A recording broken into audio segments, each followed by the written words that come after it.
আফসান একটু নড়ে চড়ে বসলো। তারপর? আমি কি খুব সুন্দরী আফসান? অবশ্যই, তোমার মতো সুন্দরী ঢাকাতে আর একটাও পাওয়া যাবে না, কিন্তু পুরো বাংলাদেশ খুঁজলে এক দুইটা পাওয়া যেতেই পারে। আমার কথায় কি তোমার কোনো সন্দেহ আছে? স্নেহা হালকা হেসে বলল, না, নেই। আমি নিজেও জানি আমি সুন্দর, কিন্তু আমি এত সৌন্দর্য চাই না। যার যেটা থাকে সে সেটা কখনোই চায় না স্নেহা। চাই কোটিপতি মানুষদের অনেক টাকা, তাহলে কেন তারা আরো টাকার পেছনে ছোটে? যাক, বাদ দে এটা। আমার বয়স ধীরে ধীরে বাড়তে শুরু করলো, সাথে আমার রূপটাও, আর মানুষ সেটা তাকিয়ে উপভোগ করতে শুরু করলো। আমি যখন ক্লাস 7-এ পড়ি সেই সময়ের ঘটনা। আমাদের সমাজ স্যার, নাম ইমরান সিদ্দিকী, উনি আমাকে ডাকলেন অফিস রুমে। আমিও সরল মনে চলে গেলাম। স্যার ডেকেছে, যেতে তো হবেই। অফিস রুমে ঢুকতেই দেখি অফিস রুমে কোনো স্যার নেই। আমি ক্লাসে ফিরে যাব এমন সময় সে আমাকে ডাকলো ওয়াশরুম থেকে। অফিস রুমের সাথেই ওয়াশরুমটা লাগানো। আমি স্যারের ডাকে ওয়াশরুমের দিকে এগোতেই স্যার আমাকে বলল ওয়াশরুমে ঢুকতে। আমি তো ভয় পেয়ে গেছিলাম, কারণ স্যারদের ওয়াশরুমে ছাত্রীদের যাওয়ার অনুমতি ছিল না। বলেই স্নেহা হাসতে শুরু করলো। আফসান হতভম্ব হয়ে বলল, হাসছো কেন? হাসি থামিয়ে স্নেহা বলল, তো হাসবো না? আমি তখন এই ভেবে ভয় পাচ্ছিলাম যে কোনো স্যার যদি দেখে আমি তাদের ওয়াশরুমে যাচ্ছি তাহলে আমাকে বকবে, কারণ ছাত্রীদের নিষেধ ছিল। অথচ আমার ভয় পাওয়া উচিত ছিল স্যার কেন আমাকে ওয়াশরুমে ডাকছে এটা ভেবে, তাই না? আফসান মাথা নাড়িয়ে বলল, হুম। তারপর আমি ওয়াশরুমে ঢুকতেই স্যার প্রথমে আমার হাত চেপে ধরে দরজাটা লাগিয়ে দিল। আমার তখন চিৎকার করা উচিত ছিল, তাই না? কিন্তু আমার মুখ দিয়ে কোনো আওয়াজ বের হচ্ছিল না। তারপর যা হবার তাই হলো। স্যারের আমার হাত ছেড়ে আমার বুকে গেল। আমি স্তব্ধ হয়ে দাঁড়িয়েছিলাম তখন, জানো। একটু দম নিয়ে স্নেহা আবার বলতে শুরু করলো, 10 মিনিট পর আমি অফিস রুম থেকে বেরিয়ে আসলাম। খুব স্বাভাবিকভাবে আমার জীবন শুরু করলাম। কাউকে কিচ্ছু বললাম না, বাবাকেও না। অবশ্য এই কথা আমার বাবাকে বলতেও পারতাম না। আফসানের মুখ রক্ত শূন্য হয়ে গেছে, গলা শুকিয়ে যাচ্ছে। আফসানকে ঢোক গিলতে দেখে স্নেহা বলল, ভয় পেও না। তার হাত আমার বুক ছাড়া কোথাও যায়নি। কেন জানি জানো? কারণ সে যখন আমার বুক থেকে হাত নামিয়ে ক্রমশ নিচের দিকে যাচ্ছিল, তখন আমি তাকে বললাম, স্যার আপনি কি করছেন এগুলো? আমার কষ্ট হচ্ছে, আমি বাসায় যাব। অবশ্য অফিস রুমের বাথরুমে স্যার বেশি কিছু করতেও পারতো না। বলো, পারতো? না। আমি যে আজ স্বাভাবিক না, অস্বাভাবিক আচরণ করি, কথা বলি, এগুলো সব আমাদের সমাজের কল্যাণেই। আশপাশের মানুষের খোঁটা দেওয়া স্যারের কাজের জন্য। আমি 8-10টা মেয়ের মতো না, আমি মানসিকভাবে অসুস্থ। আফসান নীরব হয়ে স্নেহার কথা শুনছিল। স্নেহা এবার আফসানের হাত ধরে বলল, আমি ভুল করে ফেলেছি আফসান, অনেক বড় ভুল। আমি সব সময় চিন্তা করি আমি 8-10টা মেয়ের মতো না। তাই যখন কোনো কাজ করি তখন ভাবি 8-10টা মেয়ে হলে এই কাজটা কিভাবে করতো। ভাবার পর যখন উত্তর আসে আমি তার বিপরীতটাই করি। কাল দুপুরে যখন বাবা বিয়ের কথা বলতে এলো তখন 8-10টা মেয়ের উত্তর হতো না, কারণ তারা যাকে ভালোবাসে তাকে বিয়ে করে। আর আমি তাই বাবাকে বলে দিলাম হ্যাঁ, আর রাতেই বিয়ে করে ফেললাম। এতক্ষণ নিচের দিকে তাকিয়েছিল আফসান। স্নেহার কথাটা শুনে সে বিস্মিত চোখে স্নেহার দিকে তাকালো। স্নেহা আফসানের দৃষ্টি অগ্রাহ্য করে বলল, আমার এটা করা ঠিক হয়নি, আর এটা আমি এখন বুঝতে পারছি। আমি তোমাকে ভালোবাসি আর তোমাকে আমার বর ভাবি, কিন্তু বাস্তবে মুহিব ভাই আমার বর। বলে স্নেহা কাঁদতে শুরু করলো। আফসান কি করবে ভেবে পাচ্ছে না। সে কি এখন স্নেহাকে সান্ত্বনা দিবে, নাকি সেটা দেওয়া ঠিক হবে না? কারণ স্নেহা এখন অন্যের বিয়ে করা বউ, কিন্তু তাতেই বা কি, সে ভালোবাসে স্নেহাকে। স্নেহা কাঁদতে কাঁদতেই বলল, আমি এখন অথই সাগরে ডুবে আছি। আমি কি করব, আমার কি করা উচিত আমার মাথায় আসছে না। আমি তোমার সাথে থাকতে চাই, আবার মুহিব ভাইকেও বাবার মতো একা করে ফেলে আসতে পারবো না। সবাই আড়ালে আমাকে দেখে বলতো, মায়ের যা কার্যকলাপ দেখবেন মেয়েটাও তেমনই হবে। আর আজ দেখো পরিস্থিতিটা তেমনই, তাই না? স্নেহা কিছুক্ষণ পর কান্না থামিয়ে বলল, আমি এখন আর আমার মাকে ঘৃণা করি না, কিন্তু ভালোবাসি না। সে যেটা করেছে সেটা এখনো আমার কাছে ভুলই, কিন্তু আমি ভুলটা করব না। এবার আফসান মুখ খুলে বলল, কি করতে চাও তুমি? আমি মুহিব ভাইয়ের কাছে ফিরে যেতে চাই।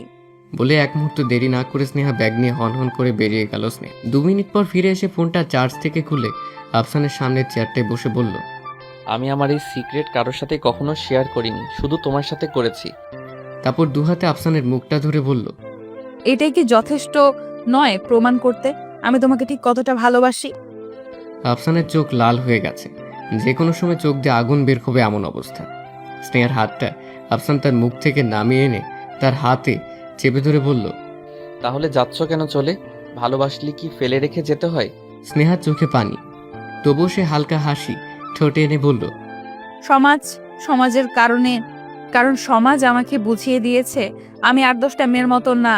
তাহলে তারা যেটা করবে আমি তো সেটা করব না। ভালো থেকো আফসান। একটা কথা, রূপবতী কাউকে বিয়ে করবে না, কারণ সমাজ রূপবতীদের ভালো চোখে দেখে না। আফসান তাকিয়ে আছে স্নেহার হেঁটে যাওয়া পথের দিকে। চারিদিক কেমন যেন নীরব হয়ে আছে, আর আফসানের চোখ দিয়ে অঝোর ধারায় আগুনের ফুলকি বের হয়ে আসছে। স্নেহা রিকশায় বসে আছে। রিকশাওয়ালা এর মাঝে বারবার জানতে চেয়েছে সে কোথায় যাবে, কিন্তু কোনো উত্তর দেয়নি স্নেহা। স্নেহার এখন অজানা কোনো এক ঠিকানায় যেতে ইচ্ছে করছে, কিন্তু কোথায়?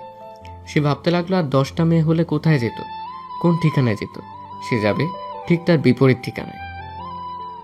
আনিস সরকার রাতে খেতে বসেছে তার মেয়ে আর মেয়ের জামাইয়ের সাথে। তাকে দেখে মনে হচ্ছে তার চেয়ে সুখী মানুষ এই পৃথিবীতে কেন অন্য কোনো পৃথিবীতেও নেই।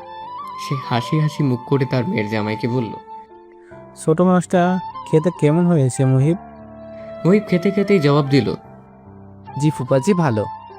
আনিস সাহেব উৎসাহের সাথে বলতে শুরু করলো, ভালো হবেই না বা কেন? নদীর মাছ, পেঁয়াজ কুচি কুচি করে কেটে বেশি করে মরিচ দিয়ে সব মশলাপাতি দিয়ে মাখিয়ে তারপর কিছুক্ষণ জাল করেছি। বুঝেছিস মুহিব? নামানোর সময় এত বাসনা বের হয়েছিল। আপনি রান্না করেছেন? আনিস সাহেব দ্বিগুণ উৎসাহ নিয়ে বলল, হ্যাঁ, ময়না আবার আঁকতে চেয়েছিল, কিন্তু আমি দেইনি। এত ভালো মাছ সে রেঁধে নষ্ট করবে। খুব ভালো হয়েছে ফুপাজি। তুমি রান্না বান্না কিছু পারো? মহিব খুব স্বাভাবিকভাবে বলল, না। টেনশন করো না, আমি শিখিয়ে দেব। আমি পারি না এমন কোনো রান্না নেই। আচ্ছা। এতক্ষণ স্নেহা চুপচাপ সব শুনছিল। এ পর্যায়ে স্নেহা খাওয়া বাদ দিয়ে তার বাবাকে বলল, ও রান্না শিখে কি করবে? আমাকে রান্না করে খাওয়াবে নাকি? আনিস সাহেব হেসে বলল, দরকার হলে খাওয়াবে। স্নেহা মহিবের দিকে তাকিয়ে বলল, দরকার হবে না। রাত 11টা, সব ঘরের বাতি নিভানো, যে যার যার ঘরে শুয়ে পড়েছে, শুধু বারান্দার বাতিটা জ্বলছে। বারান্দায় বসে গল্প করছেন আনিস সাহেব আর মহিব। তাদের গল্পের মূল বিষয় দেশ। আনিস সাহেবের মতে দেশ উত্থানে যাচ্ছে দিনে দিনে। অবশ্য মহিব এ নিয়ে কোনো মন্তব্য করছে না, শুধু শুনে যাচ্ছে। তার ঘুম পেয়ে যাচ্ছে এইসব বক্তব্য শুনে।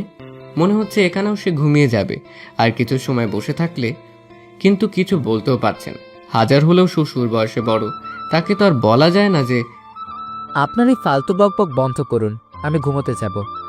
মুহিব ছাড়া পেল 12টার ঠিক 5 মিনিট আগে। তার ঘুমে চোখ বন্ধ হয়ে আসছিল। কোনো রকম স্নেহার রুমে ঢুকে স্নেহার পাশে শুয়ে পড়ল সে। স্নেহা হয়তো জেগেছিল। মুহিবকে শুয়ে পড়তে দেখে সে উঠে বসলো।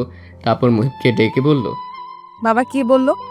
মুহিব ঘুম ঘুম কণ্ঠে বলল, তেমন কিছুই না, দেশ নিয়ে কথা। তোমার কি ঘুম পেয়েছে? হুম। ঘুমানোর আগে একটা ডিল করব। মুহিব ভ্রু কুঁচকে বলল, কাল সকালে সব ডিল। ঘুমা এখন। না, এখনই। তাড়াতাড়ি বল। আমি আর এখন থেকে তোমাকে মুহিব ভাই ডাকবো না, আর তুমিও আমাকে আর তুই করে বলবে না, রাজি? মুহিব কিছুটা হতভম্ব হয়ে গেল। যে মেয়েকে কিনা কাল রাতে কোনোভাবেই ভাই বলা থেকে বাদ দেওয়ানো গেল না, তার মুখ থেকে হঠাৎ এই ধরনের কথা শুনে মুহিবের পুরো আক্কেল গুড়ুম অবস্থা। একদিনের ব্যবধানে কি এমন হলো তার, এটা মাথায় আসছে না। কি হলো, কথা বলছো না কেন? মুহিব নিজেকে সামলে নিয়ে বলল, ও হ্যাঁ, রাজি বলাই যায়, সমস্যাতে নেই। স্নেহা অল্প হেসে বলল, আচ্ছা যাও, এখন ঘুমাও। আচ্ছা। মুহিবের ঘুমটা কোথায় যেন হারিয়ে গেছে। কিছুক্ষণ আগেও সে ঘুমের চোটে কথা বলতে পারছিল না, অথচ এখন তার চোখে বিন্দুমাত্র ঘুম নেই। স্নেহার নড়াচড়া দেখে মুহিব স্নেহার দিকে ফিরে স্নেহাকে ডেকে বলল, স্নেহা ঘুমিয়েছিস? স্নেহা হাই তুলতে তুলতে বলল, তুমি তোমার ডিলটা ফলো করছো না। মুহিব স্নেহার দিকে একটু এগিয়ে এসে বলল, মনে ছিল না, একটু কিছুদিন সময় লাগবে। আচ্ছা লাগুক। আমি যে 2 দিন হলো তোর পাশে শুয়ে ঘুমাই, তোর কি কোনো সমস্যা হয়? কি সমস্যা হবে? না মানে, মুহিবের কথা শেষ করার আগে স্নেহা বলল, হয় না, অন্য মেয়েদের অচেনা সব মানুষকে নিয়ে মাঝখান থেকে জীবন শুরু করতে হয়। সেখানে আমি তোমাদেরকে চিনি, জানি, আর আমি তো নিজের বাড়িতেই আছি। সমস্যা হবার প্রশ্নেই আসে না। সেটাও। আর পাশে ঘুমানোর ব্যাপারটাও তেমন কিছু না, কিন্তু বিরক্ত লাগবে হয়তো মাঝে মধ্যে। মাত্র তো 1-2 দিন হলো। মুহিব শোয়া থেকে উঠে বসে বলল, আচ্ছা, আমরা কিন্তু ফেসবুকে সিঙ্গেল স্ট্যাটাসটা চেঞ্জ করি নাই, করব? স্নেহা অপর পাশ ফিরতে ফিরতে বলল, খুব জরুরি হলে করে দাও। থাক, কাল সকালে দিব। আচ্ছা, ঘুমাবি এখন? তুমি বললে ঘুমাবো না। ঘুমাবি না কেন? ঘুমা, কিন্তু একটু পর ঘুমা, আমার ঘুমটা কেটে গেছে। স্নেহা উঠে বসলো মুহিবের পাশে, তারপর বলল, চলো ছাদে গিয়ে জ্যোৎস্না বিলাস করি। মুহিব হাসি মুখে বলল। চল। মুহিবা স্নেহা ছাদে গিয়ে পাশাপাশি দাঁড়িয়ে আছে। অনেকক্ষণ হলো, কেউ কোনো কথা বলছে না। কেমন যেন ঠান্ডা ঠান্ডা অনুভব হচ্ছে স্নেহার। মাঝে মাঝে হালকা বাতাসের একটা ঝাপটা এসে লাগছে তার গায়ে। খুব একটা জ্যোৎস্না বিলাস করতে পারছে না তারা, কারণ আজ রাতে জ্যোৎস্না তেমন একটা দেখা যাচ্ছে না। মুহিব কোনো কথা না বলে স্নেহার পেছনে গিয়ে দাঁড়ালো। তারপর স্নেহার খোপা করা চুলটা ধীরে খুলে দিল। স্নেহার হাঁটু সমান লম্বা কেশ ঝুপ করে নেমে পুরো পিঠকে ঢেকে ফেললো। কিছু সময়ের মাঝে হালকা বাতাসে চুলগুলো সামান্য উড়ছে, তার সাথে ওঠানামা করছে মুহিবের হার্টবিট। অপরূপ সুন্দরী এক নারী তার দীর্ঘ শীতল কেশ মেলে এত রাতে তার পাশে দাঁড়িয়ে আছে। তার এই সৌন্দর্যকে হালকা জ্যোৎস্নার আলো যেন হাজার গুণে বাড়িয়ে দিয়েছে। দম বন্ধ হয়ে আসছে মুহিবের। তার এখন কি করা উচিত? স্নেহাকে জড়িয়ে ধরা, নাকি এখানে 1 মিনিট না দাঁড়িয়ে নিচে চলে যাওয়া? স্নেহা হয়তো বুঝতে পারল মুহিবের অবস্থা, তাই মুহিবকে খুব অবাক করে ধীরে মুহিবের আঙ্গুলের মাঝে তার আঙ্গুলগুলো দিল। মুহিবকে কিছু বোঝবার সুযোগ দেওয়ার আগেই মুহিবের বুকে মুখ গুজল স্নেহা। খানিকক্ষণ হতভম্ব হয়ে দাঁড়িয়ে নিজেকে সামলে নিল মুহিব। তারপর এক হাত দিয়ে জড়িয়ে ধরে মুখ গুজল স্নেহার চুলে।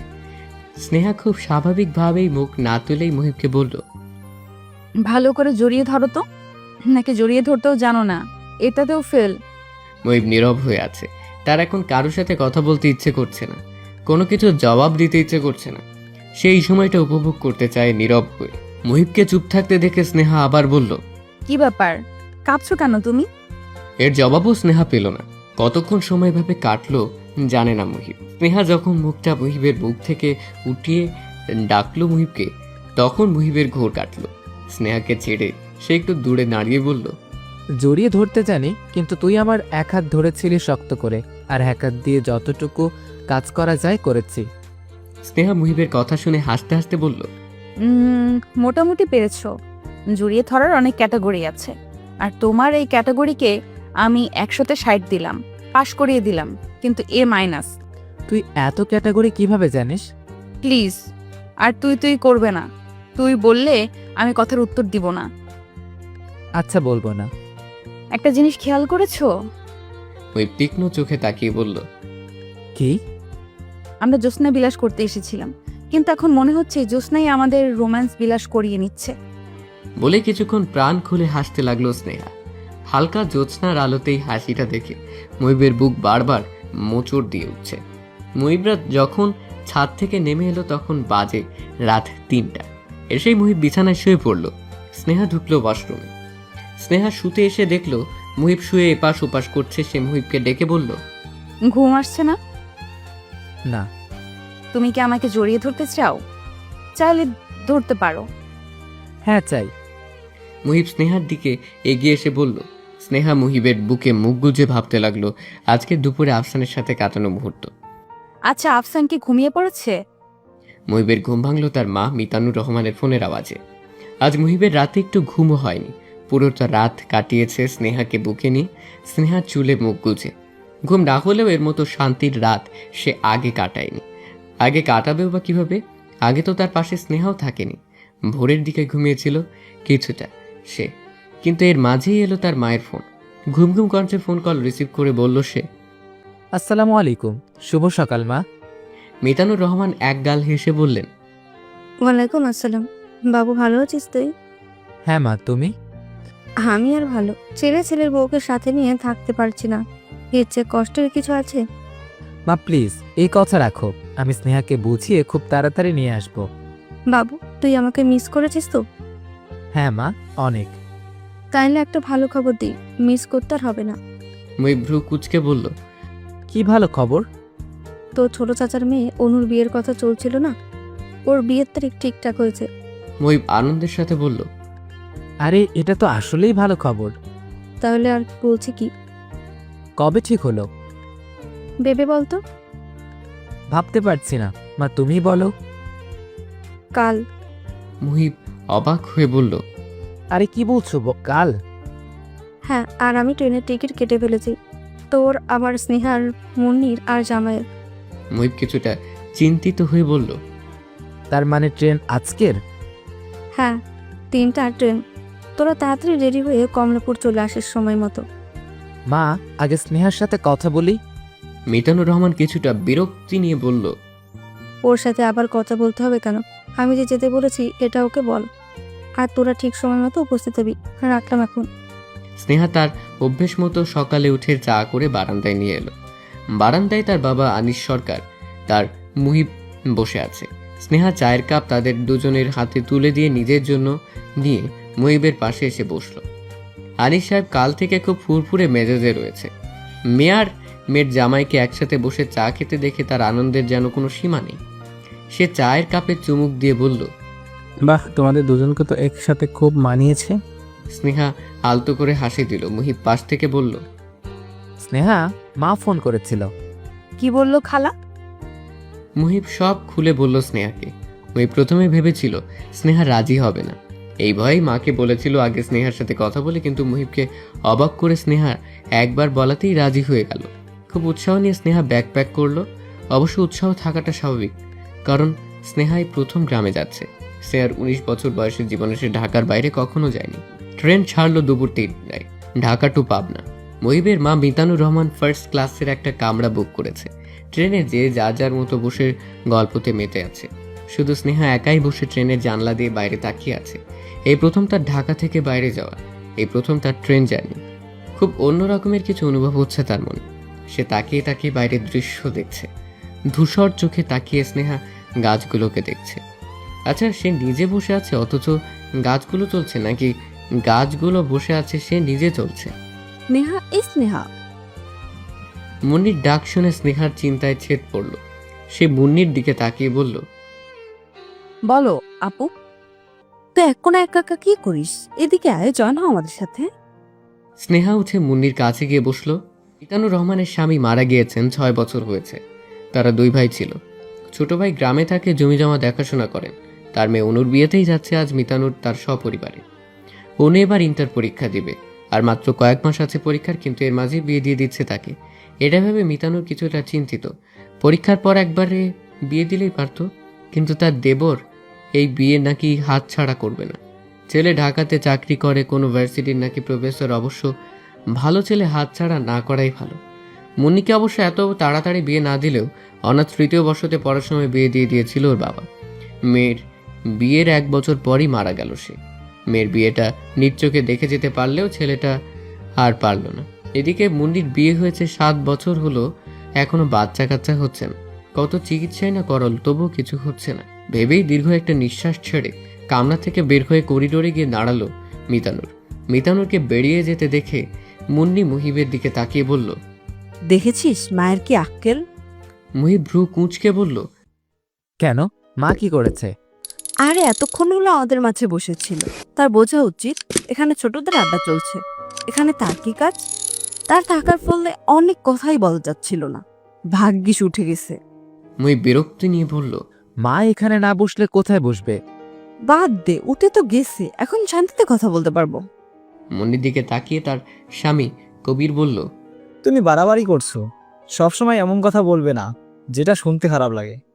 মুন্নি কঠিন চোখে কবিরের দিকে তাকিয়ে বলল, মুখ বন্ধ রাখো তুমি, তোমার সাথে আমি কথা বলছি না। এ পর্যায়ে স্নেহা কবিরের দিকে তাকিয়ে বলল, চলুন কিছু খেলা যাক। গানের কলি খেলবেন? হ্যাঁ চলো শুরু করি। সেনা আর আমি এক দল, মহিবার মুন্নি এক দল। সেনা আর তুমি গান সেনহা, তুমি গান ধরো। তোমার গানের শেষ অক্ষর দিয়ে মহিব গান গাইবে। রাজি? মুনি তীক্ষ্ণ চোখে কবিরের দিকে তাকিয়ে বলল, আর কতক্ষণ লাগবে পৌঁছতে? দেরি আছে, আরো ঘন্টা দুয়েকের মতো লাগবে। স্নেহা, তুমি স্নেহা কবিরের ইশারায় গাইতে শুরু করলো। তুমি যাকে ভালোবাসো, স্নানের ঘরে বাষ্পে ভাসো, তার জীবনে ঝড়, তোমার কথার শব্দ দূষণ, তোমার গলার ট্রেন ইন করেছে স্টেশনে। কবির মুন্নিকে বলল, তুমি মাকে ধরে বের হও, আমি আর মহিব ব্যাগপত্র নিয়ে নামছি। স্নেহা, মুন্নির সাথে নাম। স্টেশন থেকে তাদের ছোট চাচা তাদের নিতে এসেছে। তারা ছোট চাচার বাড়িতে যেতে যেতে বেজে গেল রাত 9টা। মুহিবদের দেখে একদল ছেলেমেয়ে চেঁচিয়ে উঠে বলল, দেরি করে ফেলেছো তোমরা, গায়ে হলুদ কিছুক্ষণ আগে হয়ে গেল।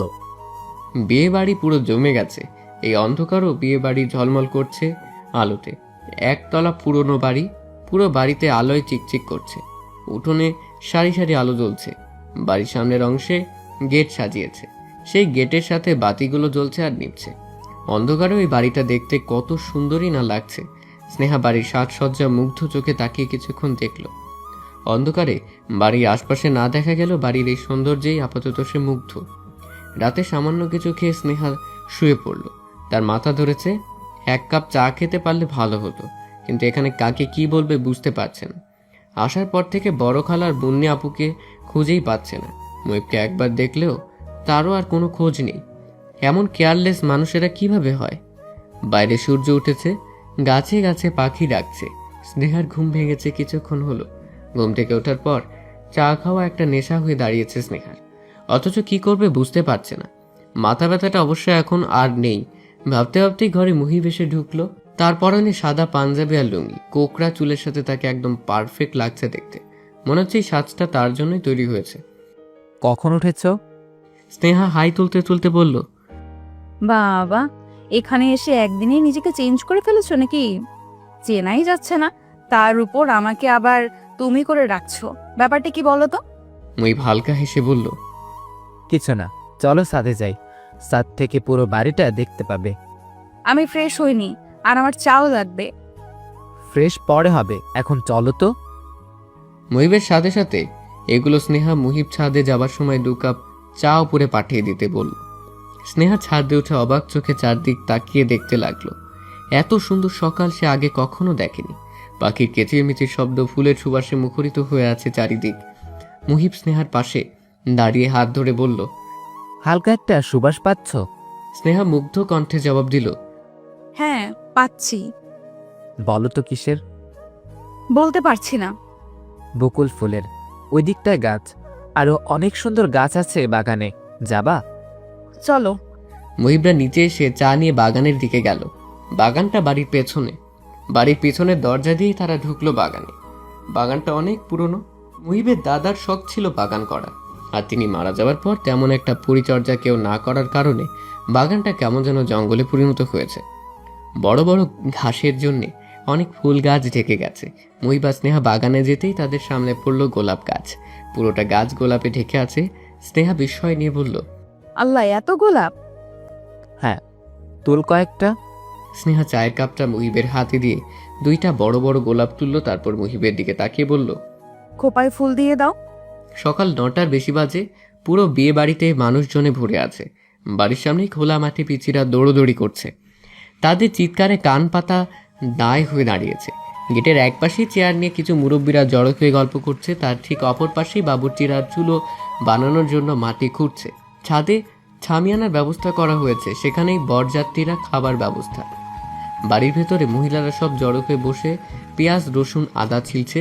সেখানেই স্নেহাকে নিয়ে এলো মুন্নি। স্নেহাকে দেখে কিছু মহিলা হা করে তাকিয়ে আছে। তাদের মধ্যে একজন বলে উঠল, এমন সান্দেল্লাহান বউ কোন থাইকা ধুইরা আনছস রে বড় বউ? প্রশ্নটি পাশের বাড়ির একজন মুহিবের মা মিতানুর সরকারকে করেছে। প্রশ্ন শুনে মিতানুর হাসি মুখে স্নেহাকে বলল, স্নেহা, এটা তোমার চাচি শাশুড়ি, তোমার শ্বশুরের চাচাতো ভাইয়ের বউ। সালাম করো ওনাকে। স্নেহা এগিয়ে গিয়ে সালাম করলো। উনি হাসি মুখে বললেন, বাইচা থাকো মা, দেখা চুই না চুইল। সুন্দর মাইয়া গো পেছনে আবার জিনবুতের আনাগোনা বেশি থাকে। বরের বাড়ি থেকে মাছ পান সুপারি নিয়ে এসেছেন এক ভদ্রলোক। তাকে নিয়ে গ্রামের কিছু অল্পবয়সী মেয়েরা মেতে উঠল। মহা আনন্দে তার গায়ে রং মাখাতে লাগলো তারা। তাদের সাথে যোগ দিল গ্রামের আরও কিছু ছেলেরা। শুরু হয়ে গেল তাদের রং নিয়ে খেলা। একদল মেয়ে দৌড়চ্ছে, ঠিক তাদের পেছনে একদল ছেলে রং নিয়ে চিৎকার আর ছোটাছুটিতে চারিদিক মেতে উঠেছে।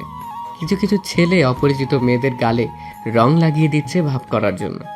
রং ছোড়াছুড়ির ব্যাপারটা দেখে পুরো অবাক হয়ে গেছে স্নেহা। সে তাকিয়ে তাকিয়ে সবার কার্যক্রম দেখছিল। হঠাৎ চিৎকারগুলো ক্রমে ক্রমে এগিয়ে আসতে শুরু করলো তার দিকে। কয়েক সেকেন্ডের মাঝেই স্নেহার সাদা গাল কালো হয়ে গেল। তাকে রঙে ডুবিয়ে দিয়েছে ছেলেমেয়েরা।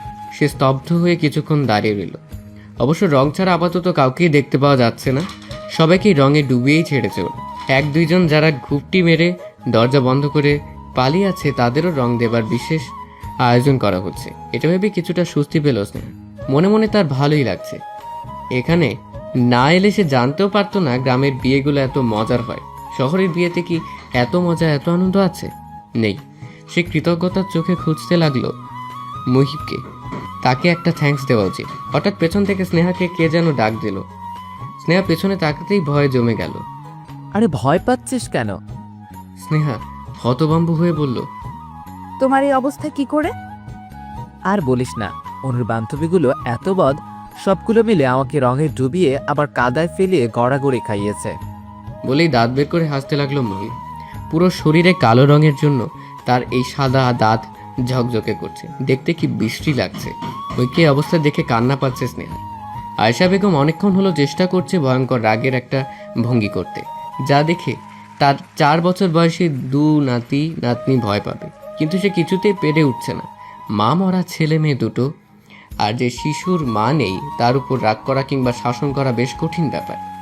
আয়েশা বেগমের অবশ্য ইচ্ছে করছে তাদের গালে 4টা থাপ্পড় লাগাতে, কিন্তু কেন যেন ইচ্ছে করছে না। রাগ সামলে নিয়ে আয়েশা বেগম এগিয়ে এলো তার 2 নাতি নাতনি রাফিয়া আর রুনকির দিকে। এসেই চোখ কিছুটা কঠিন করে বলল, তোমাদের ছোট ফুপু তোমাদের তৈরি করতে এসেছিল, কিন্তু তোমরা নাকি লুকিয়েছিলে।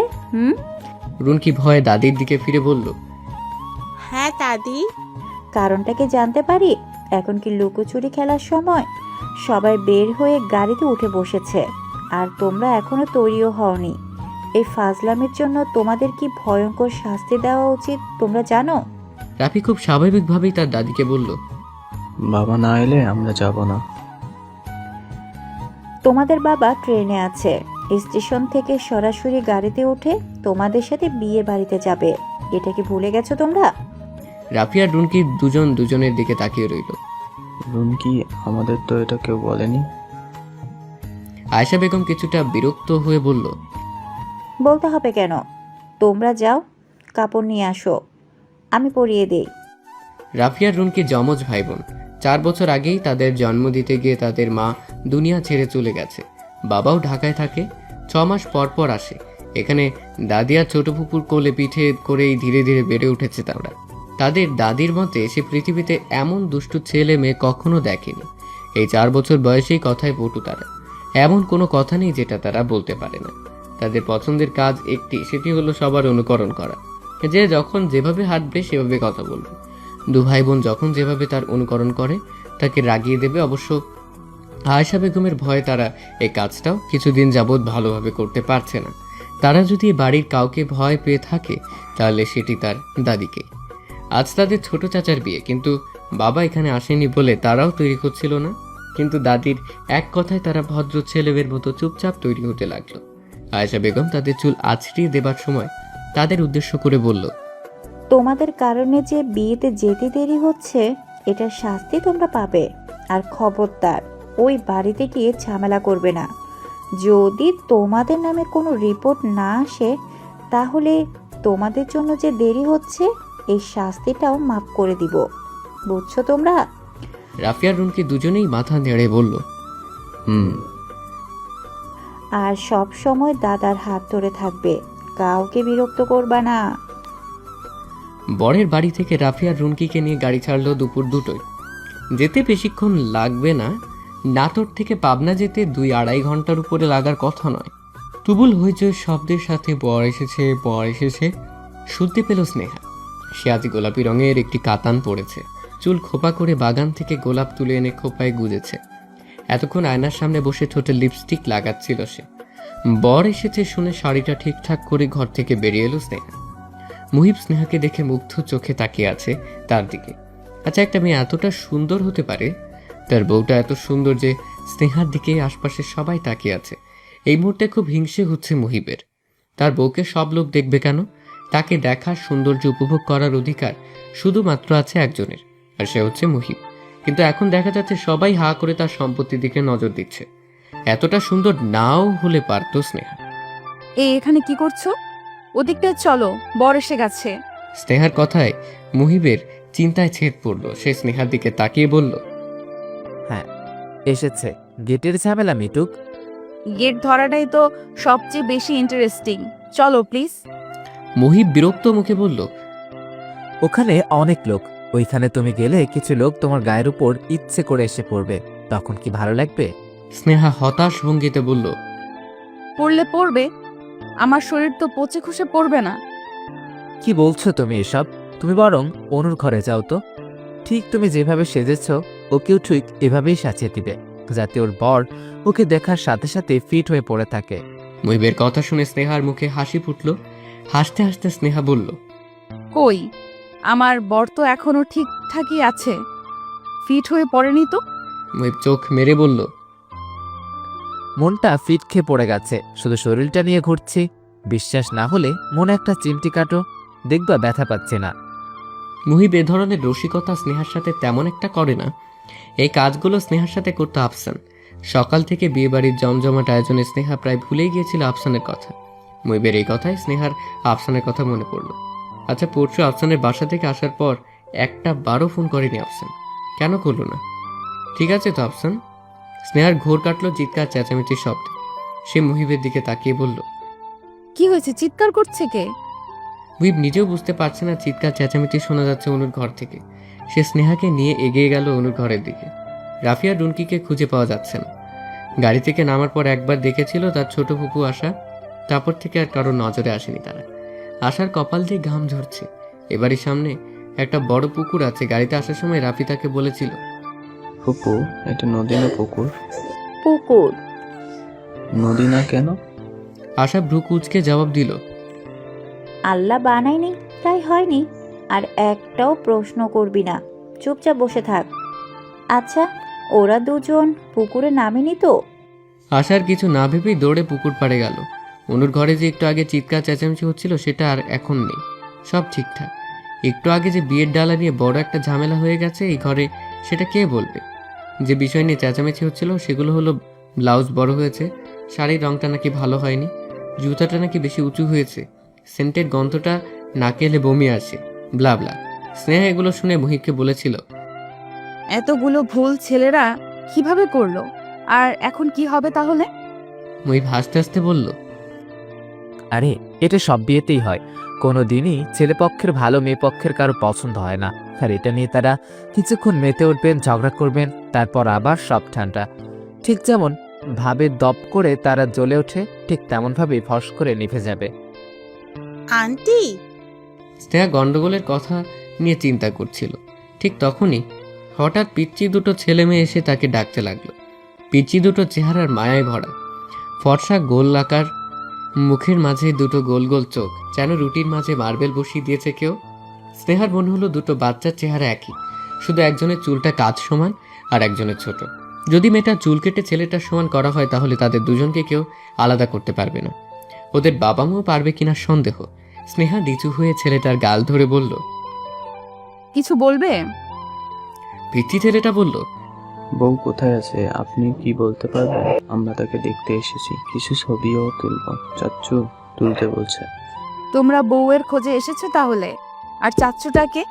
এ পর্যায়ে পিচ্চি মেয়েটা বলল, আরে চাচ্চুকে ছিল না, বউয়ের পরই তো চাচ্চু। স্নেহা আবার মেয়েটার দিকে তাকিয়ে বলল, নাম কি তোমাদের? আমার নাম রুনকি, ওর নাম রাফি। রাফি ভ্রু কুচকে স্নেহার দিকে তাকিয়ে বলল, আপনি এত কথা বলছেন কেন? বউকে চেনেন তো আবার? স্নেহা হেসে বলল, চিনি, চলো নিয়ে যাই। আর তোমাদের নামগুলো কিন্তু অনেক সুন্দর। স্নেহা রাফিয়ার রুমকিকে নিয়ে এগুলো অনুর ঘরের দিকে। ঠিক তখনই একটি মেয়ে ডাকতে লাগলো রাফিয়ার রুমকির নাম ধরে। এই এই, তোরা এখানে কি করছিস? তোদের না বলেছি সব সময় আমার সাথে সাথে থাকতে? রাফি তার হাতের ফোন দেখিয়ে বলল, চাচ্চু বউয়ের ছবি তুলতে বলেছে, তাই বউয়ের কাছে যাচ্ছি। তুমিও যাও, কাজে ডিস্টার্ব করো না। আশা হতভম্ব হয়ে গেল রাফির কথা শুনে। তার ভাইয়ের কি কোনো কাণ্ডজ্ঞান নেই? বিয়ে হতে কিছু সময় বাকি, এতক্ষণই আর তার তর সহ্য হচ্ছিল না। ছোট ছোট 2 ছেলে মেয়েকে পাঠিয়েছে ছবি ওঠানোর জন্য। বউকে না দেখতে পেলে কি সে মরে যাবে নাকি? লজ্জা শরম সব কি ব্যাংকে জমা করে রেখে এসেছে নাকি সে? রাফিয়ার রুমকি স্নেহার হাত ধরে বলল, চলুন তো। তারা আশাকে রেখে বউয়ের ঘরে চলে গেল। আশার রাগে গা কাঁপছে। তার উচিতই হয়নি এই দুইটাকে এখানে নিয়ে আসার। স্নেহা বাচ্চা দুটোকে সাথে নিয়ে বাইরে এসেছে অনুর ঘর থেকে অনেকক্ষণ হলো। এই দুটো বাচ্চার উপর একটা মায়া জন্মে গেছে তার। এত পিচ্ছি দুটো বাচ্চা, অথচ কি সুন্দরভাবেই না কথা বলে। কিন্তু যখন স্নেহা জানতে পারলো ওদের মা নেই, তখন স্নেহার কি যে খারাপ লাগছিল। আল্লাহ পৃথিবীতে কত খেলাই না দেখায়, তার মা বেঁচে থেকেও নেই, আর এই দুটো পিচ্চির মা তো নেই। এদের সাথে স্নেহার অসম্ভব কিছু মিল আছে। মা ছাড়া মানুষ হয়েছে তারা, স্নেহা নিজেও। এর জন্যই কি দুটো পিচ্চিকে তারা এত আপন লাগছে। আর পিচ্চিগুলো অনেক মিশুক, নাহলে কিছু সময়ের মাঝে কাউকে এতটা আপন মনে করে এতটাও সহজভাবে মিশতে পারতো না। আন্টি, ওই দিকটায় চলো, বাবার ডাক শুনতে পাচ্ছি। রাফিয়ার রুমকিকে নিয়ে বাগানের দিকে যেতেই থমকে গেল স্নেহা। চোখ বড় বড় করে তাকিয়ে রইল আফসানের দিকে। আফসান এখানে এলো কি করে? নাকি এটা অন্য কেউ? অন্য কেউই হবে। আফসানকে নিয়ে চিন্তাভাবনা করার কারণে সে হয়তো চোখে ভুল দেখছে। বাগানের ভিতর আসতেই রাফিয়া রুমকি দৌড়ে ছুটতে লাগলো তার বাবার দিকে। তাদের দুজনের মাঝে প্রতিযোগিতা চলছে, কে আগে দৌড়িয়ে গিয়ে বাবার বুকে ঝাঁপিয়ে পড়তে পারে। স্নেহা কিছুটা দূরে দাঁড়িয়ে দেখতে লাগলো দৌড়ের প্রতিযোগিতা। স্নেহার সামনে যে সত্যি আফসান দাঁড়িয়ে আছে সেদিকে তার সামান্যতম আগ্রহ নেই। সে তীক্ষ্ণ চোখে তাকে প্রতিযোগিতা দেখছে, কে আগে আফসানের বুকে ঝাঁপিয়ে পড়তে পারবে, রাফি নাকি রুমকি। অনেকক্ষণ হলো মুহিব স্নেহাকে না দেখতে পেয়ে একদম অস্থির হয়ে গেছে। সারা বাড়িতে এমন কোনো জায়গা নেই যেখানে খোঁজা বাকি আছে, তারপরও স্নেহার কোনো পাত্তা নেই। মেয়েটা গেল কই? বিপদে পড়লো না তো আবার? নাকি ইচ্ছে করেই এমন করছে? ফোনটাও রুমে ফেলে রেখে গেছে। এমন কেন করে মাঝে মাঝে স্নেহা? যেন এই জগৎ সংসার সম্পর্কে তার সামান্যতম আগ্রহ নেই। কিন্তু গত 2 দিন যাবৎ হলো স্নেহা পুরোপুরি চেঞ্জ হয়ে গিয়েছিল। তাহলে আজ আবার এমন কি হলো? নাকি সত্যি বিপদে পড়েছে? গ্রামের লোকজন তো তেমন একটা সুবিধার না। স্নেহাকে দেখে কিছু লোক কিভাবে যেন তাকিয়েছিল। ওরা কিছু করলো না তো? মহিবার কিছু ভাবতে পারল না। তার মাথাটা যেন কেমন ঝিনঝিন করছে। সন্ধে নামার আগেই একজন ভদ্রসভ্য লাজুক ছেলের সাথে বিয়ে হয়ে গেল অনুর। কয়েক মিনিটের মাঝেই তারা দুজন সারা জীবনের জন্য এক হয়ে গেল। যে ছেলেটির সঙ্গে কোনো জন্মেও অনুর পরিচয় ছিল না, তার সাথে পরম পরিচয়ের অনুষ্ঠানটি এত ছোট হলে দেখতে ভালো লাগে না, কেমন যেন মনটা খারাপ হয়ে যায়। অবশ্য মুসলমানদের বিয়ে তো এমনই, কাজী এসে বর এবং কনের কাছে যাবে, তাদের বিয়েতে মত আছে কিনা জানতে চাইবেন, তারা 3 বার কবুল বলবে, ব্যাস। এখানে তো সময় লাগবারও কথা নয়। অনু এখন বসে আছে স্টেজে, তার বর আতিকের পাশে। ছাদে ছোট্ট করে স্টেজটা সাজানো হয়েছে নানান ফুল দিয়ে। তার ঠিক মাঝখানে বসে আছে 2 জন, যারা কিছুক্ষণ আগে নতুন জীবনে পা দিয়েছে, যাদের চোখে এখন নিজের সংসার সাজানোর হাজারো স্বপ্ন। আতিক হালকা কেশে নিজের উপস্থিতি জানান দেবার চেষ্টা করছে, কিন্তু অনুর দৃষ্টি সে কিছুতেই তার দিকে ফেরাতে পারছে না। অনু অবশ্য ব্যাপারটা বুঝতে পারছে, তবু চুপ করে নিচের দিকে তাকিয়ে বসে আছে। সে তো নতুন বউ, তাকে তো আজ লজ্জা পেয়ে নিচের দিকেই তাকিয়ে হবে, তাই নয় কি? আতিক শুধু সুযোগের অপেক্ষায় আছে। যখনই মানুষ কিছুটা কমবে তখনই অনুকে দেখবে, সে কিছু কথা বলবে। একবার মাত্র দেখেছিল সে অনুকে, তারপর হুট করে তার মা খবর দিল বিয়ে ঠিকঠাক, তুই ছুটি নিয়ে চলে আয়। আতিকও ভদ্র ছেলের মতো কোনো শব্দ উচ্চারণ না করে মায়ের আদেশে কলেজ থেকে ছুটি নিয়ে চলে এলো বিয়ে করতে। কিন্তু এখন অনুকে দেখা বা কথা বলার মতো সে কোনো সুযোগই খুঁজে পাচ্ছে না। অবশ্যই কিছুক্ষণ দেরি করলেই তাদের বাড়িতে গিয়ে সে অনুর সাথে কথা বলতে পারবে, কিন্তু কেন যেন দেরি সহ্য হচ্ছে না। তাই আতিকার কিছু না ভেবে রাফিয়ার রুমকিকে ডেকে কানে কানে কিছু কথা বলল। তার একটু পরেই নিচ থেকে রাফিয়ার রুমকির চিৎকার শুনলো সবাই। সাপ সাপ বলে চিৎকার করছে তারা। তাদের চেঁচামেচি শুনে ছাদে এতক্ষণ যারা ছিল নিচে নেমে গেল তারা। তাদের যেতে দেখে আতিক জয়ের একটা হাসি দিয়ে অনুর দিকে তাকালো, কিন্তু অনু উঠে দাঁড়িয়ে কেন? যাচ্ছে কই? আতিক কিছু না বলে অনুর হাত ধরে টান দিয়ে বসিয়ে দিল তাকে। অনু টানের যোগ সামলাতে না পেরে পড়ে যেতে নিলে আতিক তার হাত ধরে ফেলে তাকে বসিয়ে দিল। অনু নিজে খুব ভয় পেয়ে গিয়েছে। কি হচ্ছে এগুলো? নিচে পিচি দুটো চিৎকার করছে আর উপরে এই কাণ্ড। তার মাথায় কিচ্ছু আসছে না। আতিক এখনো তার হাতটা ছাড়েনি, বরং আরো চেপে ধরেছে। কেমন আছো? অনু উত্তর না দিয়ে চুপ করে রইল। নিজেকে এখনো ধাতস্থ করতে পারছে না সে। আতিক অনু নীরবতা দেখে আবারও বলল, কি ব্যাপার, কথা বলছো না কেন? আবার অনু নীরবতা দেখে আতিকে নিজের কপালে নিজের থাপড়াতে ইচ্ছে করছে। এত কষ্ট করে রাফিয়া ডুমকিকে নিয়ে অভিনয়টা করতে নিচে পাঠালো যাতে সে অনুর সাথে এখন কিছুটা সময় একা কাটাতে পারে, কিন্তু এই মেয়ে তো কথাই বলছে না।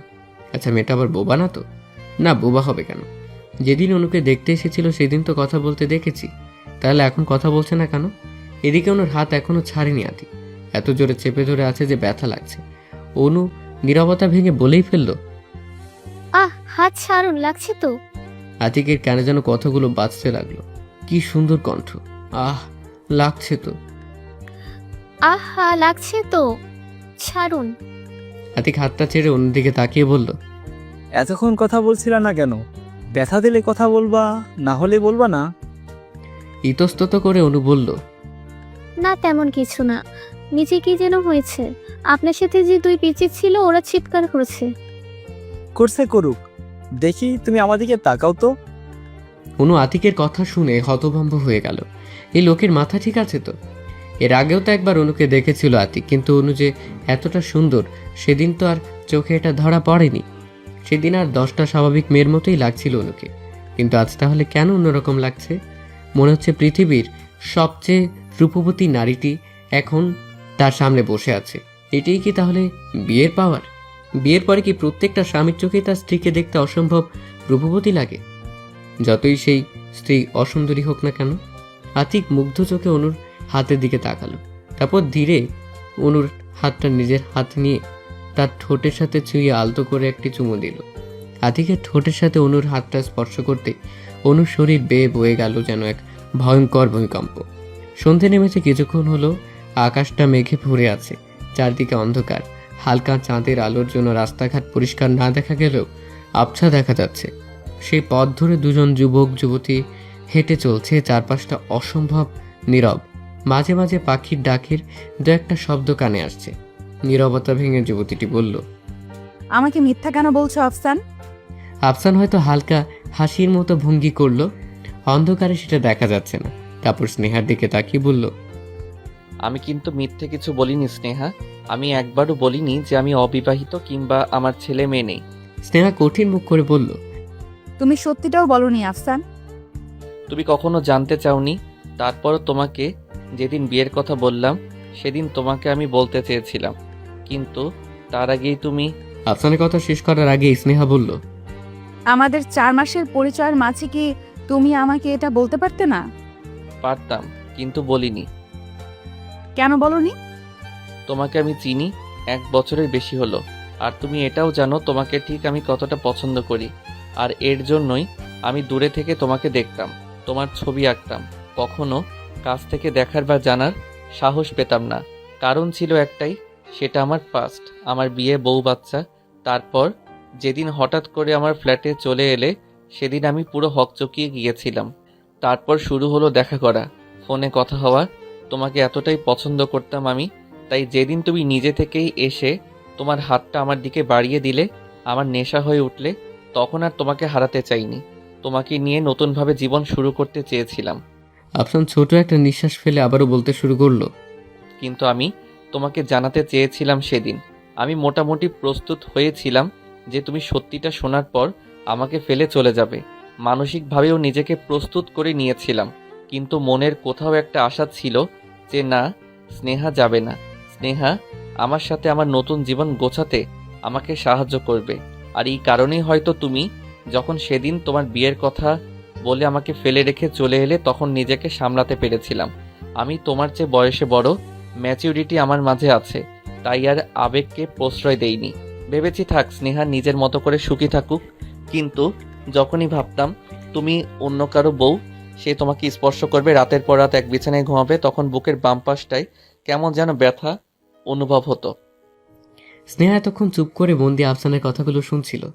আফসান থামতেই স্নেহা বলল, তুমি কি আমাকে সাবানা ভাবো আর নিজেকে আলমগীর বানিয়ে বানিয়ে মিথ্যা বলবে আর আমি বিশ্বাস করব? তুমি কি ভেবেছিলে সব জেনে আমি তোমাকে বিয়ে করে তোমার 2 ছেলে মেয়েকে নিজের মনে করে সুন্দর একটা সংসার সাজিয়ে নিতাম? কখনোই না। জীবনটা কোনো সিনেমা না আফসান। আমি নিজেও সাবানা না, আর নিজেকেও আলমগীর ভেবে ভুল আশা নিয়ে বসে থেকো না। অবশ্য যা অভিনয় তুমি করো, আলমগীর হতে তোমার আর দেরি নেই। আশা করি খুব শীঘ্রই তুমি তোমার নতুন সাবানাকে খুঁজে নিবে। কতগুলো বলে 1 সেকেন্ডও না দাঁড়িয়ে স্নেহা হাঁটা শুরু করলো বিয়েবাড়ির উদ্দেশ্যে। আফসান হতভম্ব হয়ে দাঁড়িয়ে তাকিয়ে রইল অন্ধকার পথের দিকে, যে পথের কোনো শেষ নেই। স্নেহা তাকে ভুল বুঝে চলে গেল, কিন্তু সে তো কোনো অভিনয় করেনি। তার দিক থেকে স্নেহার জন্য ছিল একদম নবাগত শিশুর ন্যায় ভালোবাসা। নবাগত শিশুরা যেমন পবিত্র, তার ভালোবাসাটাও ঠিক ততটাই পবিত্র। বিয়েবাড়ির গেটের আলো জ্বলছে আর নিভছে। চারদিক থেকে কয়েকটি কুকুরের ঘেউ ঘেউ শব্দ আসছে। বিয়েবাড়ি হলো কুকুর বাবাজিদের জন্য আড্ডাখানা। তার সাথে কানে ভেসে আসছে চিৎকার করে কান্নার শব্দ। অনুর মা, পাড়া প্রতিবেশীরা মরা কান্নার মতো কান্না শুরু করে দিয়েছে।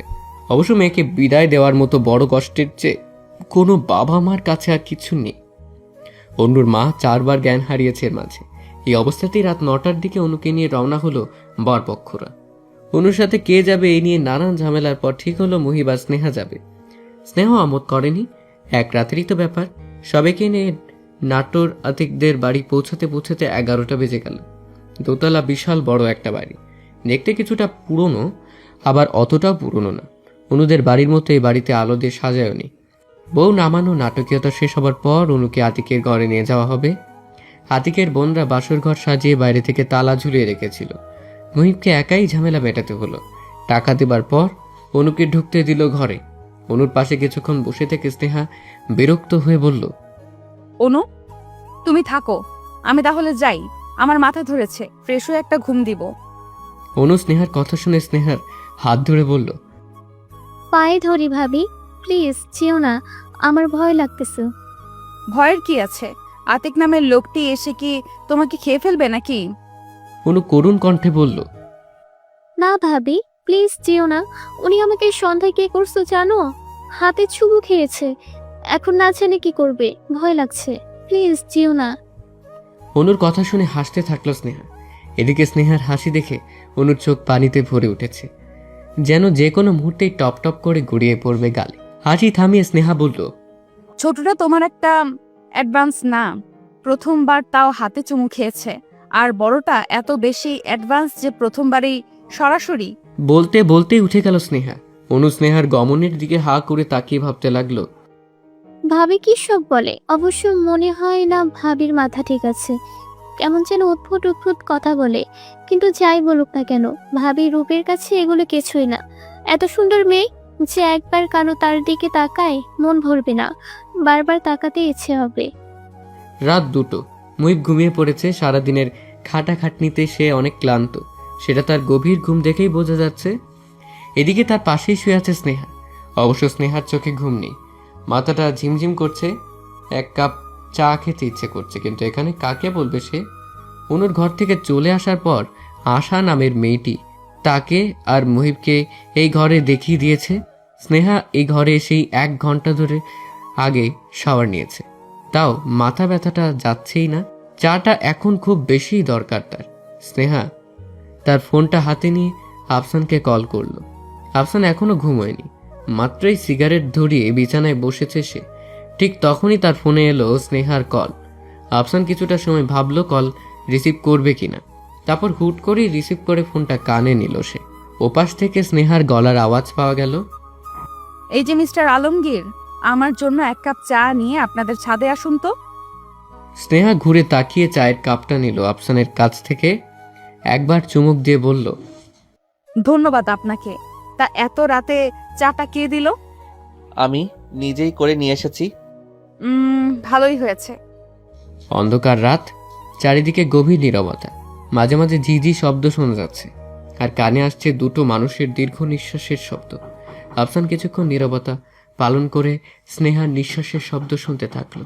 তারপর একসময় বলল, তুমি আজ সন্ধ্যায় আমাকে কি বলেছো তোমার মনে আছে? আছে। এর জন্য কি তুমি অনুতপ্ত? স্নেহা চাটা শেষ করে কাপটা নিয়ে নিচে রাখলো। তারপর আফসানের দিকে এগিয়ে এসে বলল, তুমি কি চাচ্ছ আমি এখন তোমার কাছে এখন মাফ চাই? আফসান হালকা ঘাড় নড়ালো, যার মানে হ্যাঁ বা না দুটোই হতে পারে। স্নেহা আফসানের শরীরের সাথে নিজের শরীর লাগিয়ে বুকে মাথা রেখে বলল, তুমি যেটা করেছো সেটা ঠিক করনি, আবার আমিও যেটা করেছি ঠিক করিনি, তাই না? আফসানের জবাব না পেয়ে স্নেহা আবার বলল, এইভাবে মূর্তির মতো দাঁড়িয়ে আছো কেন? হাতটা দিয়ে শক্ত করে আমাকে জড়িয়ে ধরো তো। আফসান কিছু না বলে দুটো হাত স্নেহার কোমরে নিয়ে শক্ত করে জড়িয়ে ধরল স্নেহাকে। তাদের দুজনের মাঝে এখন আর কোনো ফাঁক নেই, যেন একটু ফাঁক থাকলে কেউ এসে ঢুকে পড়বে তাদের মাঝে। সেই কেউটা কি মুহিব? হয়তো, কিন্তু না চাইলেও মুহিব এখন তাদের মাঝে ঢুকে পড়েছে। আর এই ভুলটা করেছে স্নেহা নিজে। কেন করলো স্নেহা এমন? রাত ৩টা, ছাদে দাঁড়িয়ে আছে দুজন মানুষ, যারা একজন অপরজনকে আষ্টে পৃষ্ঠে জড়িয়ে আছে। কেউ এত রাতে তাদের এই অবস্থায় দেখলে কি হবে, এটা তাদের দুজনের কারো মাথাতেই নেই। অবশ্য সারাদিনের দৌড়াদৌড়ির পর সবাই এখন যে যার ঘরে গায়ে এলিয়ে দিয়ে ঘুমিয়ে আছে। ছাদে আসার সম্ভাবনা এখন কারো নেই। আফসান এক হাত স্নেহার মাথায় রেখে চুলে বিলি কাটতে কাটতে বলল, চুল ভেজা কেন? স্নেহা আফসানের বুকে এখনো মুখ গুজে আছে। আফসানের কথা শুনে মুখ হালকা করে উঠিয়ে বলল, এসে গোসল দিয়েছিলাম। তোমার এই চুলের প্রেমে আগে পড়েছিলাম, সেটা তুমি জানো? হুম। আফসান স্নেহা খোলা চুলে নাক ডুবিয়ে দিয়ে বলল, চলো না, নতুন করে জীবনটা শুরু করি। এখনো সময় আছে, তোমাকে ছাড়া থাকতে কষ্ট হয় আমার। সন্ধ্যায় না বললে কষ্ট হয় না? এটা বলিনি কিন্তু। এই 3 দিন কিভাবে কাটিয়েছো তাহলে? আফসান মুখটা উঠিয়ে হাসতে হাসতে বলল, সিগারেট, সারা রাত তোমাকে স্মরণ করেছি আর টেনেছি। এই 3 দিনে 20টার মতো প্যাকেট শেষ করে ফেলেছি। দেখতে চাও? না। আফসান আবারও স্নেহার চুলে মুখ গুজে বলল, এখন কি করবে তুমি? এভাবে হয় না স্নেহা, প্লিজ চলো আমরা নতুনভাবে জীবন শুরু করি। মাত্র 3 দিনই তোমাকে ছাড়া যে হাল। কই, এখনো তো ঠিকই আছো। প্লিজ সিরিয়াস হও। তোমার মধ্যে সিরিয়াসের খুঁজলে পাওয়া যাবে না। হয়তো। আফসান স্নেহার মুখটা দুহাত দিয়ে উঠিয়ে বলল, অবশ্য আমার পিচ্চি বউ চলবে। স্নেহা হালকা হেসে বলল, আচ্ছা আমি একটা প্রশ্ন করি। করো। 4 মাসের মাঝে কি সত্যি ভালোবাসা প্রেম এগুলো হয়? আফসান ভ্রু কুঁচকে বলল, হবে না কেন? ভালোবাসার মতো ভালোবাসতে 4 মাসও বেশি। অনেকের প্রথম দেখাতেই ভালোবাসা হয়ে যায়, আবার অনেকে সারা জীবন লাগিয়েও ভালোবাসতে পারে না। সেখানে আমরা 4 মাস একে অন্যকে সময় দিয়েছি, জেনেছি।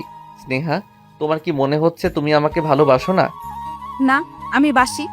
আমি আসলেই অনেক বেশি ভালোবাসি তোমায়, আর থাকতেও চাই তোমার সাথে।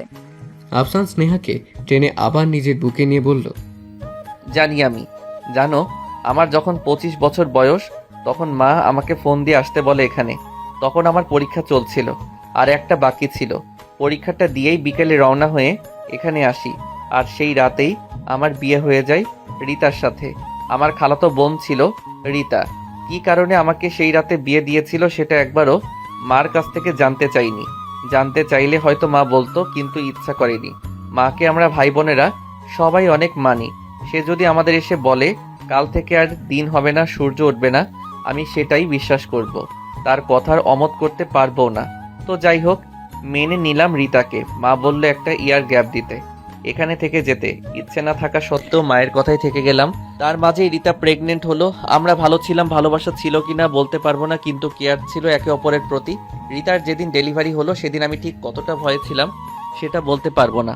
আমাদের 1 বছরের সংসার জীবনের সমাপ্তিও ঘটলো সেদিনই। আমার হাতে 2টো ফুটফুটে শিশু তুলে দিয়ে ডাক্তার বলল, উই আর সরি। বিশ্বাস করো, সেদিন কেঁদেছিলাম আমি একটা পিচ্চি বাচ্চার মতো। রিতা মারা যাওয়ার 7 দিন পরে আমি ঢাকায় চলে আসি। মাও তখনও আমাকে আর কিছু বলেনি। এখানে রাফি রুনকিকে দেখতে আসতাম না খুব বেশি। তারপর শুরু হলো আমার নতুন জীবন। নতুনভাবে সব শুরু করলাম। আমি যদি সব ভুলে নতুন জীবন শুরু করতে পারি, তুমি কেন তাহলে পারবা না স্নেহা? জীবন থেকে একজন চলে গেলে আরেকজন আসে, এটা ঠিক। কারণ জীবন সময়ের মতো চলে, কেউ কারো জন্য বসে থাকে না, কিন্তু কোথাও একটা ফাঁকা স্থান থেকে যায় তার জন্য। এখনো কোনো কোনো রাতে ঘুম ভেঙে গেলে বুকের বাম দিকটায় চিনচিনে ব্যথা হয়। রিতাকে মনে পড়ে আমার। আমি বলছি না যে তুমি আমার সাথে থেকেই নতুন জীবন শুরু করো, মুহিবের সাথে থেকেও শুরু করতে পারো। সেক্ষেত্রে তখন আমার সাথে তোমার কোনো সম্পর্ক থাকবে না, কারণ নতুন জীবন শুরুর পর পিছুটান রাখতে হয় না।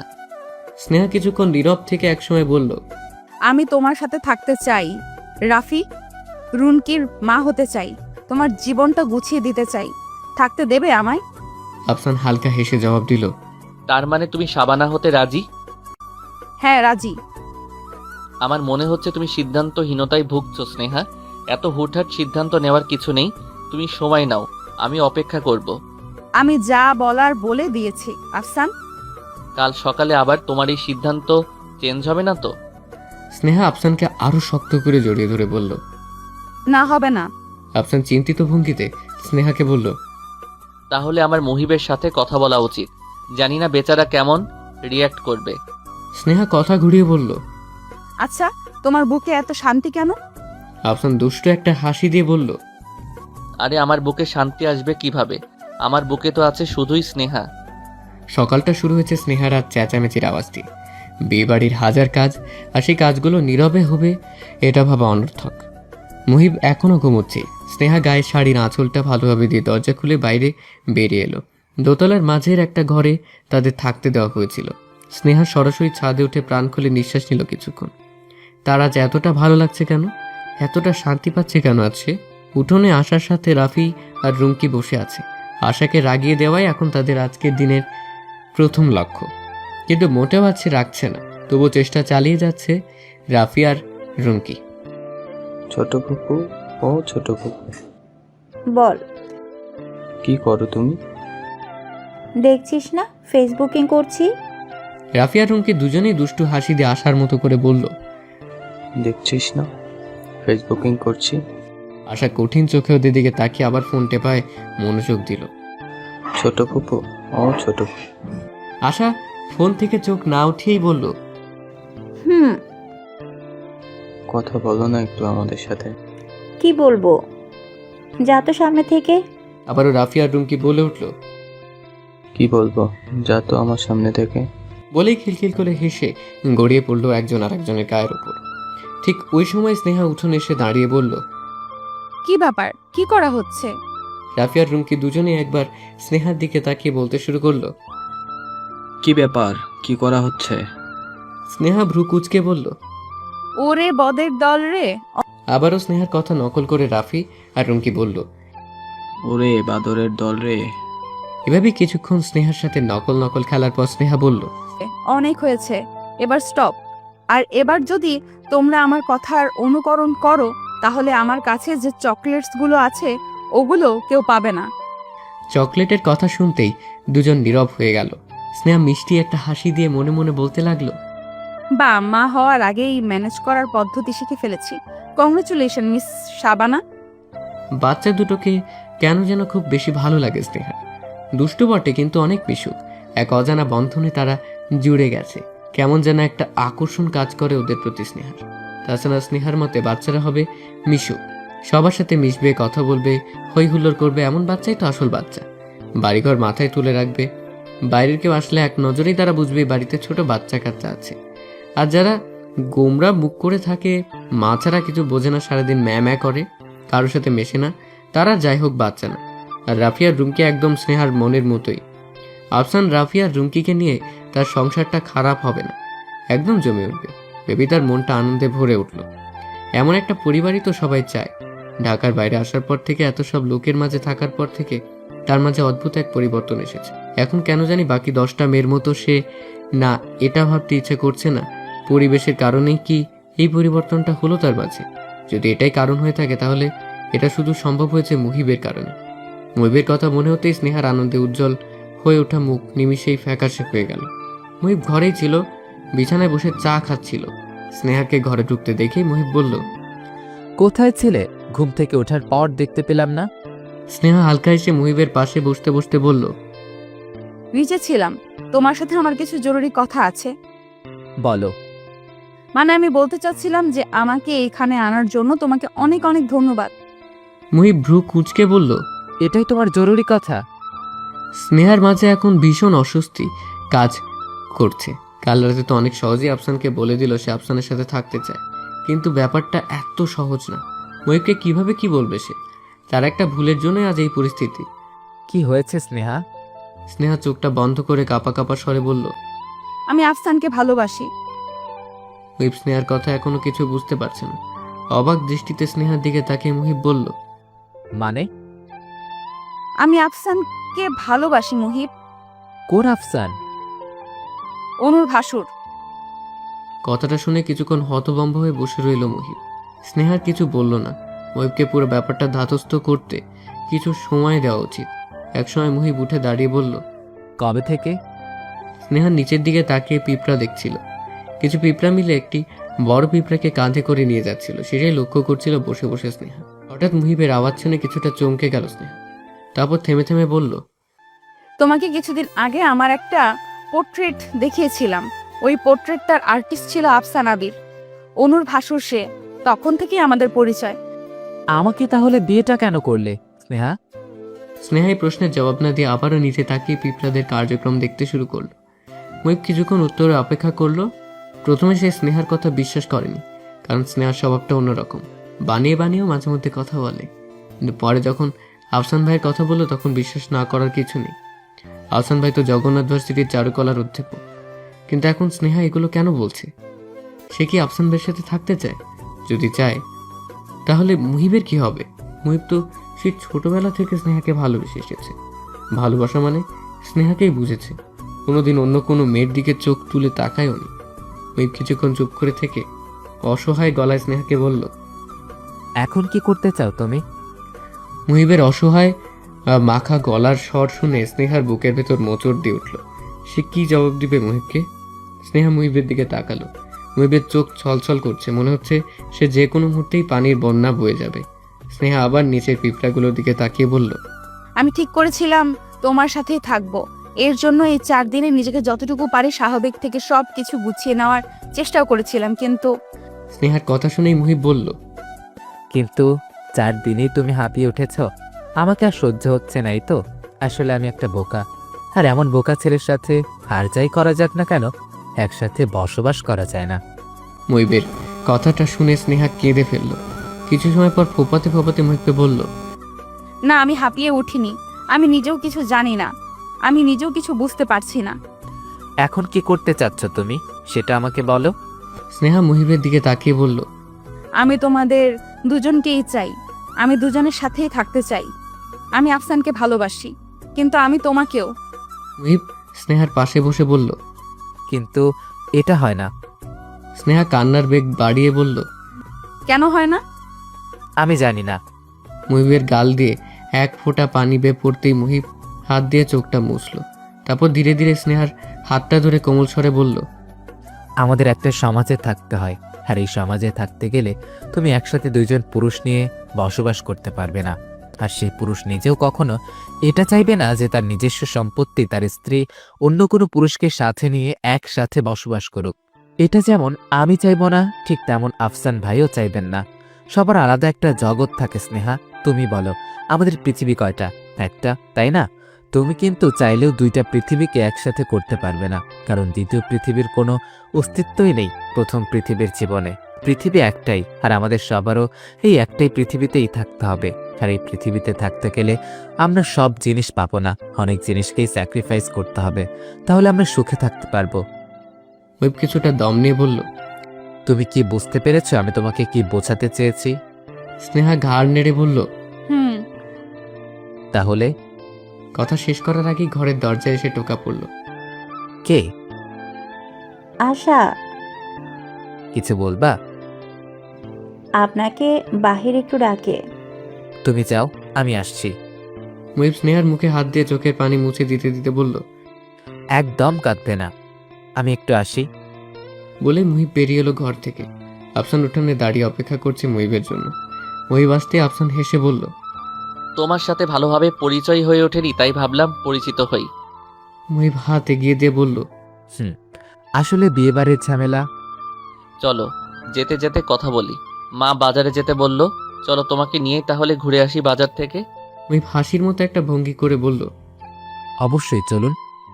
মুহিবকে নিয়ে আফসান রিক্সায় উঠে সিগারেট বের করে মুহিবের দিকে এগিয়ে দিয়ে বলল, সিগারেট? না ভাই, সিগারেট খাই না। আফসান সিগারেট ফিরিয়ে নিয়ে বলল, আমিও একসময় খেতাম না, এখন অভ্যাস হয়ে দাঁড়িয়েছে। কিছু মনে না করলে আমি কি আমার সিগারেটটা ধরাতে পারি? হ্যাঁ, অবশ্যই ধরেন। অনু 1 ঘন্টার মতো হলো একা একা বসে আছে। কিছুক্ষণ আগে অবশ্য একবার তার ননদ আশা এসেছিল, কিছুক্ষণ বসে থেকেই আবার উঠে গিয়েছে। তারপর আর কেউ আসেনি। আতিক নামের লোকটিও সকাল থেকে উধাও, কোথায় গেছে কে জানে। বসে বসে এখন অনুর ঝিমুনি এসে গেছে। উনি বালিশের উপর মাথা দিতে না দিতেই আতিক এসে হাজির হলো রুমে। অনু তাকে দেখে শোয়ার বদলে ধর্মড়িয়ে উঠে বসলো। আতিক দরজাটা বন্ধ করে বিছানার কাছে এসে বলল, কি ব্যাপার, উঠে বসলে কেন? শুয়ে থাকো। অনু বিছানার দিকে তাকিয়ে বলল। না ঠিক আছে। আতিক অনুর পাশে বসতে বসতে বলল, আমাকে দেখে এত ভয় পাও কেন তুমি? কি আমি কি বাঘ না ভাল্লুক? আমি কি বলেছি যে ভয় পাই? না বললেও বোঝা যায়। কচু। দেখি আমার দিকে তাকিয়ে কথা বলো তো। অনুর আতিক সম্পর্কে যে ভয়টা ছিল গত রাতে সেটা কেটে গেছে। তারপরও কেন যেন লোকটার দিকে তাকিয়ে থাকতে লজ্জা লাগে। কাল রাতে লোকটার বুকে মাথা রেখে সে সারাটা রাত শুয়েছিল। তার প্রথমে মাথা রাখতে অস্বস্তি লাগলেও পরে এত বেশি ভালো লাগছিল যে সে অনুভূতি প্রকাশ করার মতো ছিল না। ভাগ্যিস লোকটা জোর করে তার বুকে মাথাটা রাখিয়েছিল। কি তাকাও বলছি? আতিকের কথায় অনুর ঘোর কাটে। সে মুখটা কিছুটা উঁচু করে তাকায় আতিকের দিকে। লোকটার চোখে কিছু আছে। কি আছে? হ্যাঁ, মায়া। লোকটার চোখ মায়ায় ভরা। অদ্ভুত এক মায়ার কারণে লোকটির চোখের দিকে তাকিয়ে সারা দিন রাত্রি পার করা যাবে। আতিক হালকা কেশে বলল, বাহ, ভয় দেখি একদমই করো না। জি করি না। দেখি একটু এদিকে সরো, আমি একটু শুভ। অনু সরতেই আতিক বিছানায় গা এলিয়ে দিয়ে বলল, আহ শান্তি, এই মাথার চোরটা একটু টেনে দাও তো। অনু চুল টানার জন্য কাছে আসতেই আতিক বলল, না থাক, লাগবে না, তুমি আমার পাশে একটু বসো। অনু কিছুক্ষণ ইতস্তত করে আতিকের পাশে বসতেই আতিক এক ধাক্কায় অনুকে শুইয়ে দিয়ে অনুর ঠোঁটে ঠোঁট ডুবল আতিক। অনুর নিঃশ্বাস প্রায় বন্ধ হয়ে আসতে লাগলো। কিছুক্ষণ চেষ্টা চালালো আতিকের কাছ থেকে ছাড়া পাবার, কিন্তু সেটা সম্ভব হয়ে উঠল না। আতিক তার 2 হাত দিয়ে অনুর 2 হাত চেপে ধরে রেখেছে। একসময় অনু হাল ছেড়ে দিয়ে আতিকের হাত জোরে চেপে ধরল। খানিকক্ষণ পর আতিক অনুর ঠোঁট ছেড়ে অনুর নাকে নাক ঘষতে ঘষতে বলল, আমার বউ এইসব ব্যাপারে এতটা কাঁচা সেটা তো জানা ছিল না। অবশ্য কাঁচাই ভালো, সমস্যা নেই, আমি আছি না, শিখিয়ে পড়িয়ে নেব। বলে অনুর গলায় নাক ডুবল আতিক। আতিকের প্রত্যেকটা স্পর্শে অনুর শরীরে শিহরণ জেগে উঠল। সে আতিককে জড়িয়ে ধরে তার পরনের পাঞ্জাবি খামচে তুলল। তারা ধীরে ধীরে একজন অন্যজনের নেশায় ডুব দিতে লাগলো। ঠিক তখনই তাদের রুমের দরজা কড়া নাড়তে লাগলো কেউ। তারা প্রথমে কেউ কিছু না বললেও ধীরে ধীরে কড়া নাড়তে বাড়তেই থাকলো, যেন দরজাটা ভেঙেই ঢুকে পড়বে কেউ। অনু নিজেকে সামলে নিয়ে কাঁপা কাঁপা গলায় বলল, কে যেন দরজায় করানো আছে, দেখুন না। আতিক তখন পাগল প্রায়। সে কোনো উত্তর দিল না। হঠাৎ বাইরে থেকে কান্নার আওয়াজে তার হুঁশ ফিরল। সে উঠে দরজা খুলে বাইরে বেরিয়ে এলো। তার সাথে সাথে অনু শাড়ির আঁচলটা উঠিয়ে বাইরে বেরিয়ে এলো। বাইরে এসে তারা জানতে পারলো মুহিব আর আফসান যে রিকশায় বাজার করতে গিয়েছিল সেই রিকশাটা ট্রাকের নিচে চাপা পড়েছে। একজন স্পট ডেড, আরেকজন গুরুতর আহত অবস্থায় হাসপাতালে নেওয়া হয়েছে। অবস্থা খুবই খারাপ, যে কোনো সময় যা কিছু হয়ে যেতে পারে। কিন্তু কে মারা গেছে আর কে আহত সেটা এখনো জানা যায়নি। পুরো বাড়ির অবস্থা খুবই খারাপ। মরা কান্না জুড়ে দিয়েছে সবাই, শুধু একজনই না, কেঁদে চুপচাপ দাঁড়িয়ে ভাবছে। আসলে পৃথিবী একটাই। কেউ যদি ভুলেও 2 পৃথিবী কল্পনা করে তাহলে ঈশ্বর তার থেকে তার কল্পনার পৃথিবীটাকে কেড়ে নিয়ে সমতা করে দেয়। মানুষের জীবনের সাথে সিনেমার কত মিল। অবশ্য সিনেমার কাহিনীগুলো তো এক একটা মানুষের জীবন থেকেই নেওয়া, না? স্নেহার মেয়ের রুমকির আজ বিয়ে। নিজের পছন্দ করা ছেলের সাথেই বিয়ে হচ্ছে রুমকি। বিরাট আয়োজন করা হয়েছে ঢাকায় স্নেহার বাবার বাড়িতে। ছাদে প্যান্ডেল বসানো হয়েছে, গেট সাজানো হয়েছে, হরেক রকমের বাতির আলো জ্বলছে আর নিভছে। ঠিক 18 বছর আগের অনুর বিয়ের মতো। 1000-এর বেশি মানুষ দাওয়াত করা হয়েছে বিয়েতে, কিন্তু যেভাবে একে একে মানুষ আসছে তাতে মনে হচ্ছে 1000 পার হয়ে যাবে। শেষে আবার খাবার কম না পড়লেই হয়। বর এলো সন্ধ্যা 7টার পর। রাফি দৌড়ে বাবাকে ডাকতে এলো। রাফি ঢাকা ভার্সিটিতে চারুকলা নিয়ে পড়ছে। আফসানের মতে অসম্ভব সুন্দর আঁকতে পারে ছেলেটি। দেখতেও পুরো আফসানের কার্বন কপি। তার একমাত্র বোনের বিয়ে আজ। তার যেন আজ কাজের শেষ নেই। সকাল থেকে ছোটাছুটি পড়েই আছে বাবাকে নিচতলায় না পেয়ে দোতলায় উঠে গেল সে। সেখানেও বাবাকে না পেয়ে রান্নাঘরে এসে তার মা স্নেহাকে ডেকে বলল, মা বাবা কোথায়? স্নেহা রান্নাঘরে এসে রান্নার তদারকি করছিল। রাফির ডাক শুনে এগিয়ে গিয়ে বলল, কি হয়েছে? বর চলে এসেছে, নামবে না বাবা? এসেছে তো কি হয়েছে, কিছুক্ষণ গাড়িতে বসে অপেক্ষা করুক। ধুর, তুমি সব কথায় হেয়ালি করো। বাবা কোথায় সেটা বলো। রুনকির ঘরে দেখেছিস? না তো। না দেখি চিল্লাচিল্লি করবি না, বিরক্ত লাগে। রাফি তার অভ্যাস মতো হালকা হেসে মাকে জড়িয়ে ধরে বলল, সেখানে দেখেই চিল্লাচিল্লি করবি না, বিরক্ত লাগে। মুহিব রুমকির ঘরেই ছিল। রাফি রুমকির ঘরে ঢুকতেই দেখল রুমকি তার বাবাকে জড়িয়ে ধরে কাঁদছে।